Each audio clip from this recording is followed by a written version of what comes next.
আসসালামু আলাইকুম, কেমন আছেন আপনারা সবাই? আমি আলহামদুলিল্লাহ ভালো আছি। আশা করছি আপনারা যে যেখান থেকে আমার আজকের ভ্লগটি দেখছেন সবাই অনেক ভালো আছেন এবং সুস্থ আছেন। প্রতিদিনকার মতো আজকেও একটা নয়নতারা ফুল পেয়ে গিয়েছি, দেখেই মনটা ভালো হয়ে যায়। আসলে বেলকনিতে গিয়ে যখন ফুলটা পাই তখন আসলে খুবই অবাক লাগে এবং অন্যদিকে ভালোও লাগে। তারপর নিজের জন্য একটু নাস্তা বানিয়ে নিয়েছি। আসলে সকালবেলা ঘুম থেকে উঠলেই আমার মাথায় একটাই টেনশন ঘোরে, কি খাবার বানাবো, কি খেলে একটু মজা লাগবে। আসলে কেন যেন ইদানিং কোনো খাবারেই কোনো স্বাদ পাচ্ছি না। তারপরও খাওয়া দাওয়া না করে তো কোনো উপায় নেই, তাই নিজের জন্য আজকে একটু এভাবে নাস্তা বানিয়ে নিয়েছি যেন একটু মজা লাগে। যাই হোক, নাস্তা টাস্তা শেষ করে তারপরে বেলকনিতে কিছুক্ষণ বসেছিলাম। আসলে গাছে পানি দেওয়া হচ্ছিল না, তো ভাবলাম যে একটু গাছে পানি দেই। তারপর দেখছি বেলকনিতে আসলে সুন্দর হালকা একটা বাতাস, তো পাতাগুলো এত সুন্দর করে নড়ছিল যে আমি ভাবলাম একটু ভিডিও শুট করে রাখি। এটা দেখতে আসলে ভালো লাগে, সবুজের মধ্যে থাকতেও ভালো লাগে। প্রকৃতি আসলে আমাদেরকে অনেক কিছু শেখায়, একদম মনকে শান্ত করে দেয়। তো আসলে অনেকক্ষণ বেলকনিতে বসেছিলাম, পাশাপাশি আমারও উপকার হয়েছে,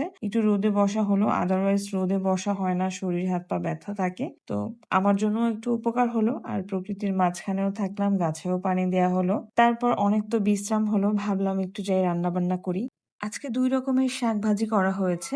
এটা হচ্ছে ডাঁটা শাক। এখানে ৩০ টাকার শাক আছে, কিন্তু এটা জাস্ট একজনের জন্য হয়েছে এরকম। মানে এত কমে গিয়েছে, বাট শাকটা খেতে ভীষণ মজা ছিল। শাকটাও অনেক কচি ছিল, তো একদম কমে গিয়েছে। অন্য একটা হেঁচি শাক রান্না করা হয়েছিল, সাথে ডিম আলু দিয়ে ঝোল ঝোল রান্না করেছি, ডাল রান্না করেছি, মাছ ভুনা করেছি, বাট সবকিছুর ভিডিও নেওয়া হয়নি।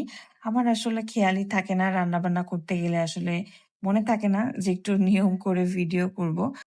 কি আর করার, আমার এটা খুবই বদ একটা অভ্যাস। তারপরেও যতটুকু টুকটাক ভিডিও করেছি সেটাই আজকে আপনাদের সাথে শেয়ার করেছি।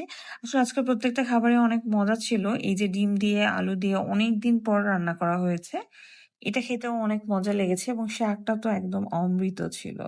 শাক কম হলেও কিন্তু খেতে ভীষণ মজা ছিল। যাই হোক, রান্নাবান্না শেষ করে ফ্রেশ হয়ে সকল কাজকর্ম শেষ করে দুপুরের খাবার নিয়ে বসে পড়েছি। প্রথমে হেঁচি শাক নিয়েছি, তারপর ডাঁটা শাক নিয়েছি, মাছ নিয়েছি, ডাল নিয়েছি, ডিম আলু সব একসাথে নিয়ে নিয়েছি। কেননা একসাথে না নিলে না বেশি ভাত খাওয়া হয়ে যায়।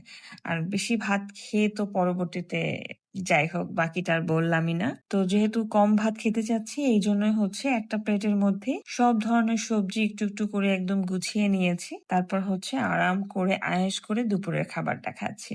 আজকে দুপুরে আপনি কি দিয়ে লাঞ্চ করেছেন সেটা অবশ্যই কমেন্টসে জানাতে ভুলবেন না। বিকালবেলা রেস্ট নিয়ে একটু বেলকনিতে ঘোরাঘুরি করে তারপরে মনে হলো যে একটু সেমাই রান্না করি। তারপরে এই যে ঝটপট বিকালের নাস্তার জন্য সেমাই রান্না করেছি। তো আজকে এখানেই বিদায় নিচ্ছি। সবাই ভালো থাকবেন, সুস্থ থাকবেন এবং আমাদের জন্য অনেক অনেক দোয়া করবেন।